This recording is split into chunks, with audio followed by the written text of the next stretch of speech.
इस वीडियो में हम बात कर रहे हैं अंग्रेजी के पेपर की। चलिए देखते हैं इस क्वेश्चन पेपर को और समझते हैं।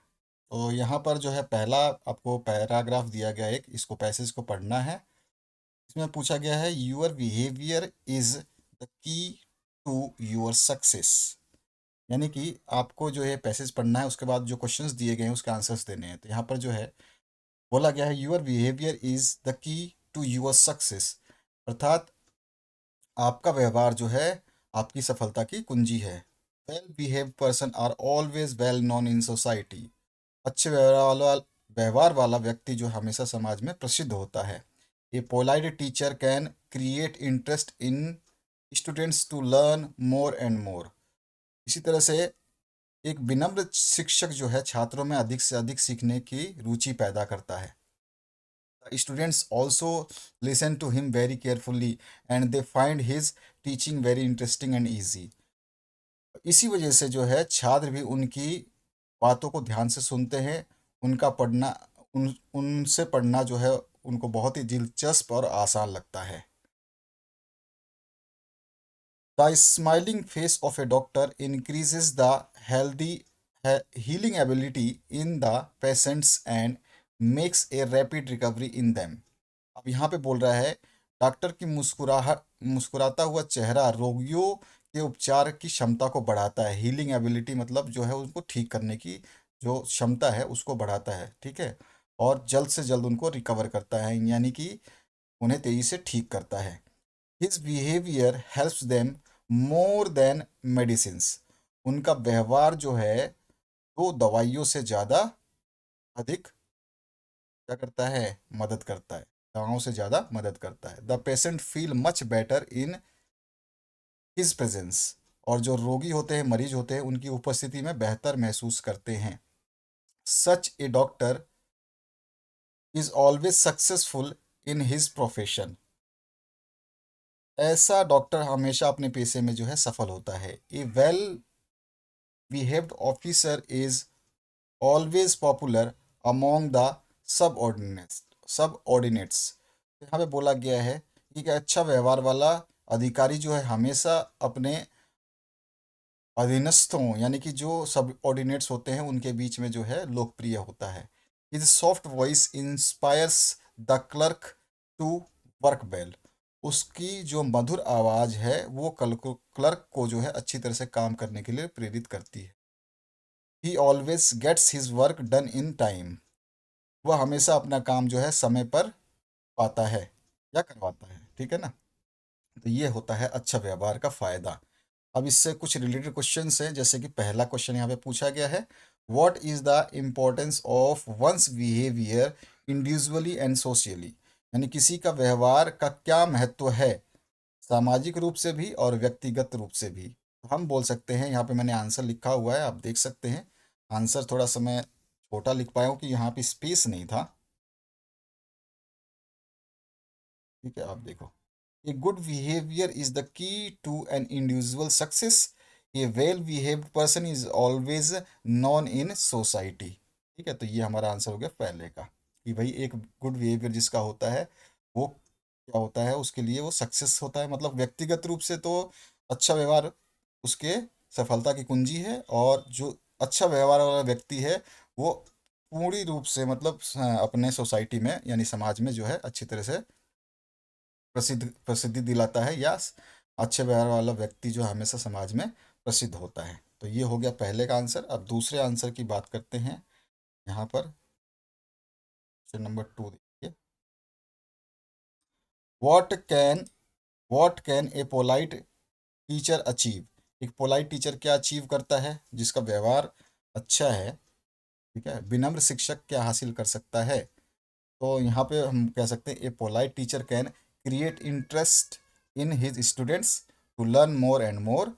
His teaching becomes interesting and easy. उसके बाद जो है how do patients feel in the presence of a well behaved doctor. अभी हमने पढ़ा था पेशेंट कैसा महसूस करते हैं, तो देयर हीलिंग एबिलिटी इंक्रीजेज। उनके ठीक होने की क्षमता बढ़ जाती है। Feeling much better in his presence, और डॉक्टरों की उपस्थिति में वो अच्छा महसूस करते हैं।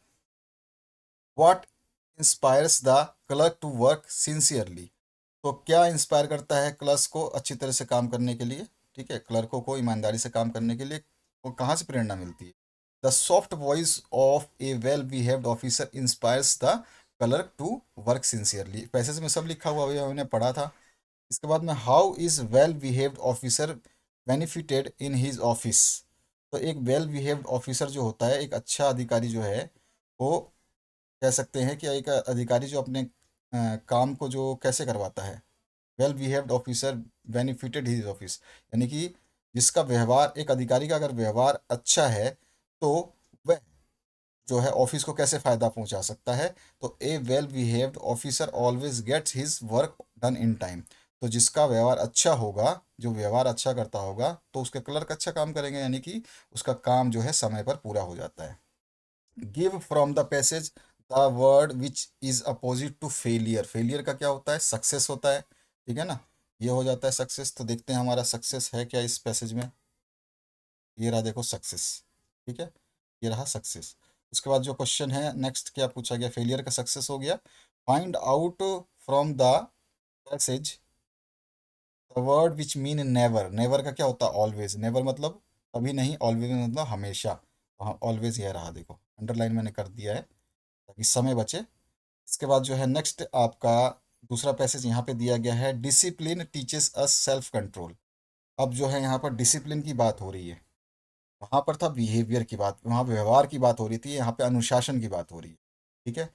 अनुशासन हमें जो है आत्म संयम, ठीक है, सेल्फ रिटेन यानी आत्मसम्मान है, और जो है सेल्फ रिस्पेक्ट, आत्मसम्मान, और लॉज,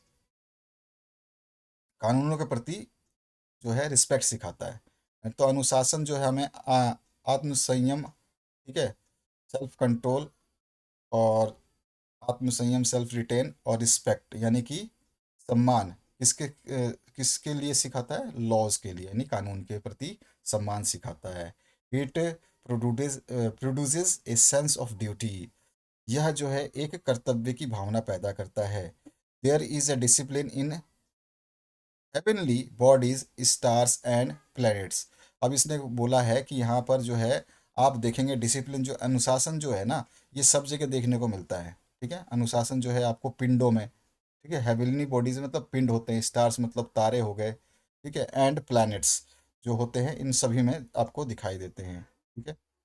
पिंडों में, तारों में, ग्रहों में अनुशासन जो है देखने को मिलता है।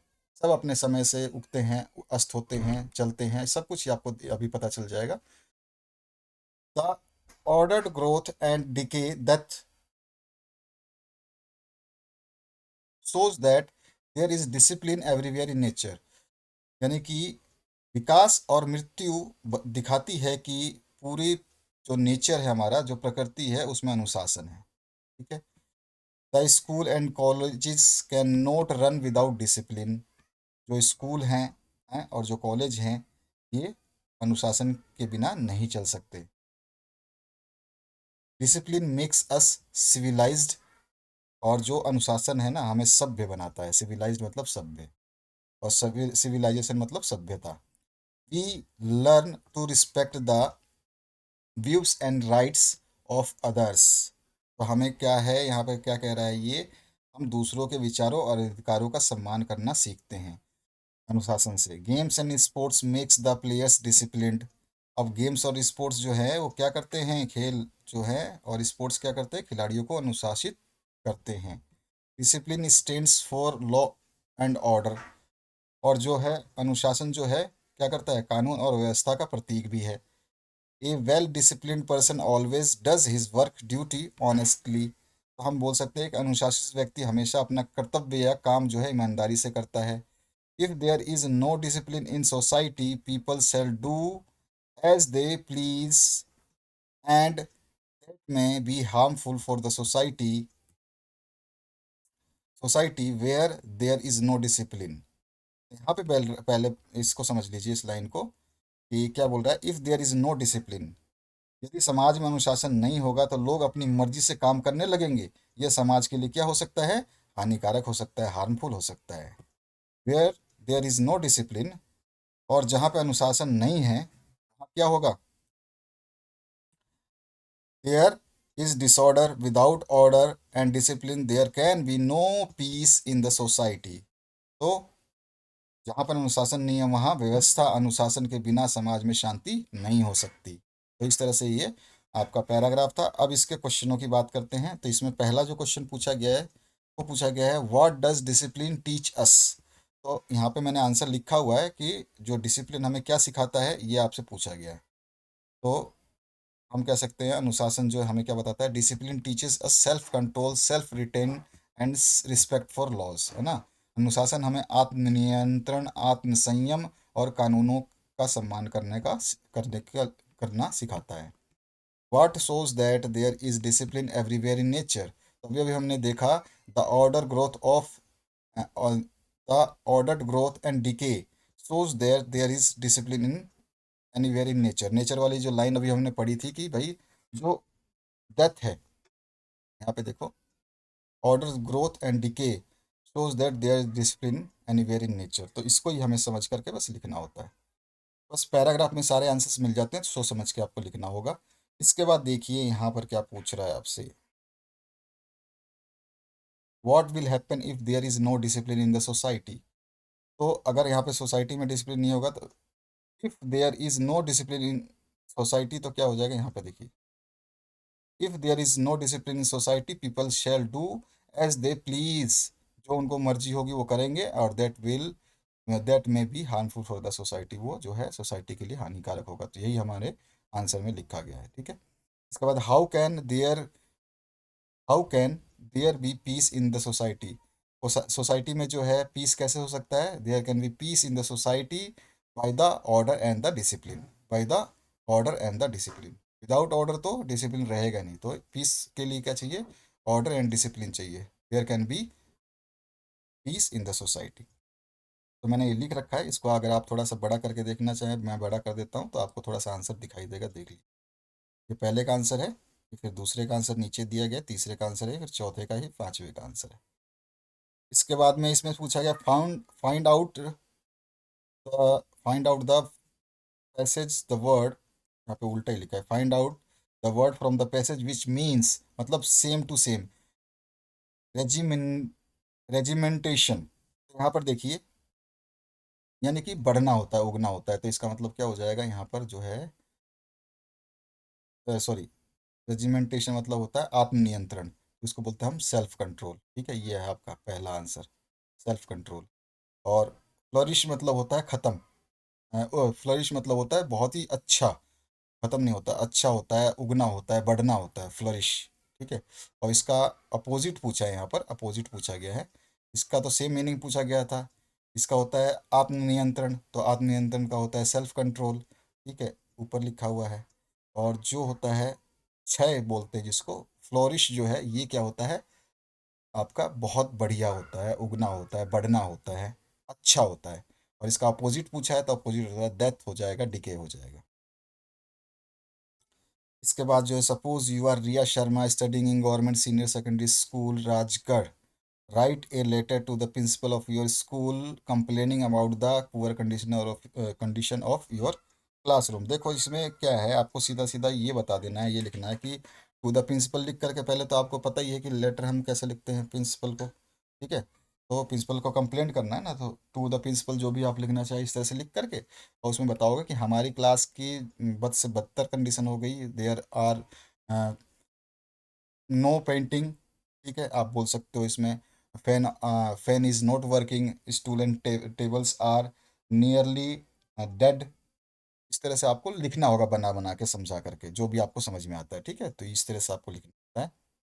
इसी में और ऑप्शन है, you are Kavita of class ninth, write a formal email, email लिखना है प्रिंसिपल को, आपके स्कूल के एड्रेस दिया गया है यहाँ पर, एड्रेस से ये दिया गया है प्रिंसिपल AU mail w@yahoo.com, ठीक है। ये पूरा का पूरा एड्रेस यूज़ करना है। Requesting to solve the problem of drinking water, आपकी पानी की समस्या है, पानी नहीं आता है, पानी गंदा आता है, टैंकों की सफाई नहीं होती है, ये सब चीज़ें उसमें डाल करके आपको थोड़ा सा ये ईमेल में लिख देना है। ईमेल ज़्यादा बड़ा नहीं होता है, बल्कि एप्लीकेशन ज़्यादा बड़ा होता है।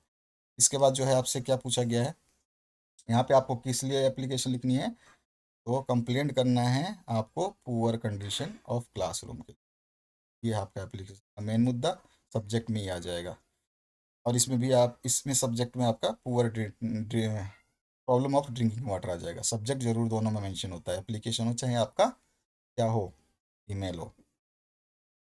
Your school is going to hold a function of world health day, write a speech. 60 to 80 words में आपको वर्ल्ड वर्ल्ड हेल्थ डे, ठीक है, उस पर आपको छोटा सा क्या लिखना है, स्पीच लिखना है। थोड़ा सा हिंट आपको दिया है, इसमें कुछ दो दो चार लाइन शब्दों को जोड़ोगे तो यहाँ पे 50 60 से 80 वर्ड हो जाएगा, ठीक है। Wealth, health, body, caution, food, daily routine, getup, morning early, ये सब कुछ है इसमें। लाइट एक्सरसाइज, योगा करें, फिट रहें, क्लीननेस रखें, हर चेकअप करवाते रहें, प्रिवेंट करें डिजीज से, ठीक है। तो इस सब चीज़ों को यूज़ कर लेना है।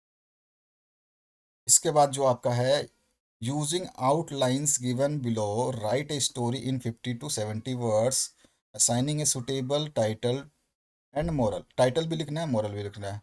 Hungry goes food sees lamp, water dirty reply following says about must be, ठीक है। इस पे आपको लिख देना है वुल्फ वाली स्टोरी, आपको पता ही है।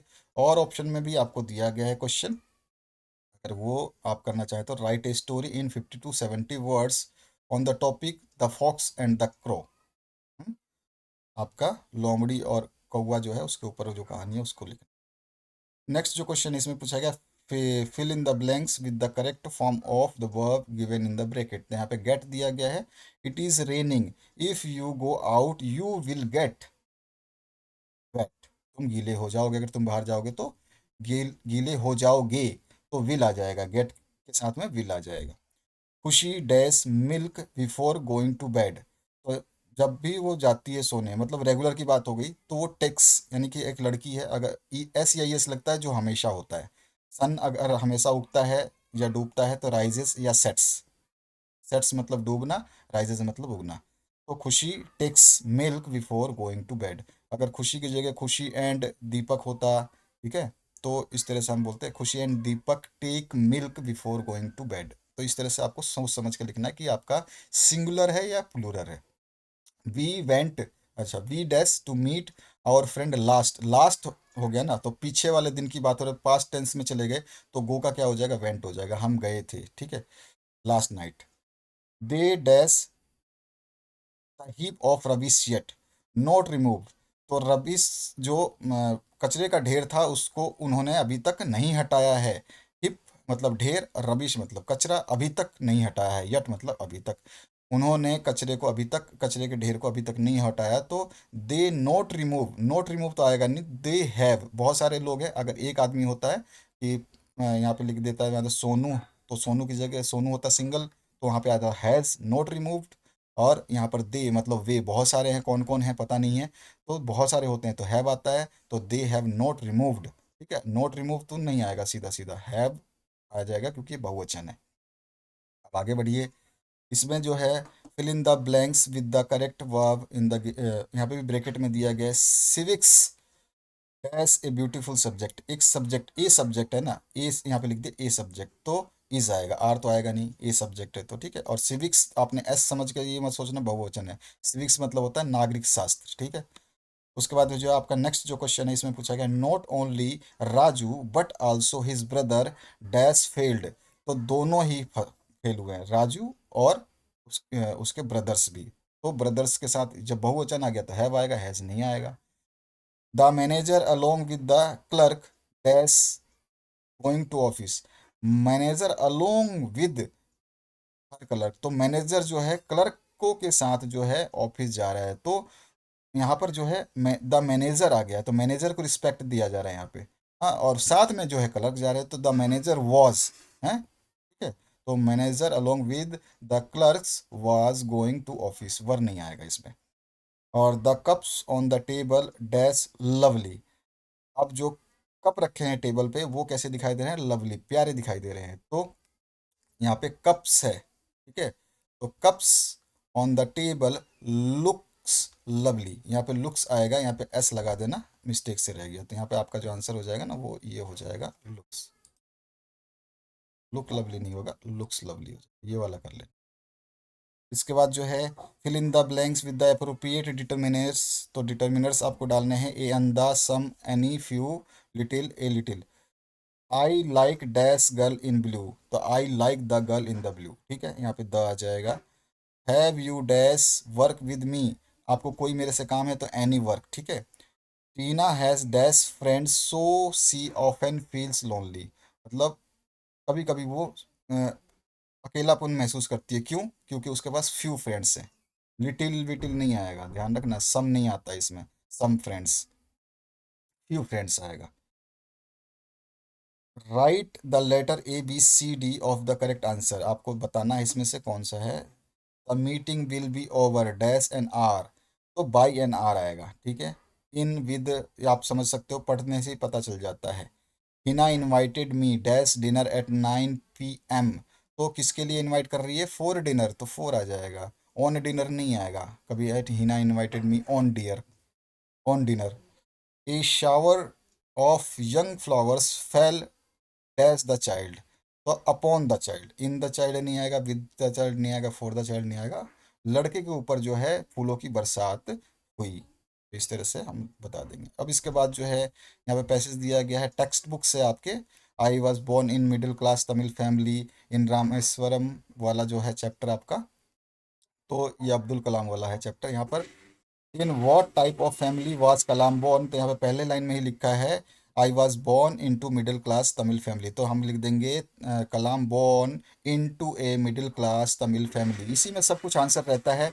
What were the disadvantages of Kalam's father, तो यहाँ पे हमारा देखा ही देगा कि my father neither much formal education, उसके पास ना, उसके फादर के पास ना तो फॉर्मल एजुकेशन थी और ना ही मच वेल्थ था, ठीक है।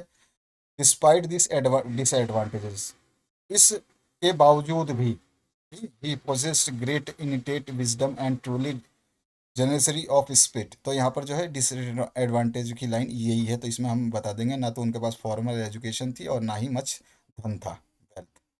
इसी तरह से सारे क्वेश्चंस के आंसर इसी में मिल जाएंगे, पैराग्राफ से पढ़ करके आपको लिखना होगा। अब इसके बाद जो है नेक्स्ट बात करते हैं, तो ये रहा आपका नेक्स्ट क्वेश्चन। इसमें 30 वर्ड्स में आपको आंसर देने होंगे। What had once upon happened to Tommy's teacher, तो टॉमिस टीचर के साथ क्या हुआ एक बार, वो आपको बताना है। Why did Kezia prepare a pin cushion and show how, ये आपको बताना है। नेक्स्ट जो है why did Einstein write a letter to Franklin Roosevelt, उसके बाद जो है 12वां क्वेश्चन यहाँ पे देखा गया है जिसमें लिखा गया है how was the shehnai invented and named, और ऑप्शन में है how is Evelyn a shining inspiration for deaf children. इसके बाद जो है नेक्स्ट क्वेश्चन, इसमें आपको रेफरेंस टू द कॉन्टेक्स्ट करना है। ये विंड कम्स सॉफ्टली वाला है, और ऑप्शन में भी दिया गया है आपसे यहाँ पे, तो ऑप्शन में है all away away in the north land, ठीक है। तो दोनों में से कोई सा एक करना है जिसका रेफरेंस विद कॉन्टेक्स्ट लिखना है। इसके बाद जो है answer any two of the following questions in about 30 words, तो यहाँ पर जो है आपके how has the poet personified darkness, इसके बाद what is the poet's idea about peace, next है how do we defile the human earth. उसके बाद जो नेक्स्ट है इसमें पूछा गया है give an account of Toto's adventure in grandfather's house, और ऑप्शन भी दिया गया है इसमें draw a character sketch of happy prince. उसके बाद जो नेक्स्ट है आपको बताना है what are the things the child sees on his way to the fair, क्या क्या उसने देखा ये बताना है। उसके बाद जो है यहाँ पे पूछा गया है how does Ishwaran makes his stories look real, और नेक्स्ट जो क्वेश्चन पूछा गया how did the king and the minister want to run the kingdom of fools. ठीक है, तो इस तरह का ये क्वेश्चन पेपर था, तो आशा करता हूँ इस क्वेश्चन पेपर को देख करके कुछ समझ में आया होगा, आपको आइडिया लगा होगा। इन क्वेश्चंस को तैयार करिए, और भी 2-3 क्वेश्चन पेपर्स आए हुए हैं उनको भी अपलोड कर दिया जाएगा, बाकी आपके ऊपर डिपेंड है कि आप कितना देख पाते हैं। Thank you very much, have a good day.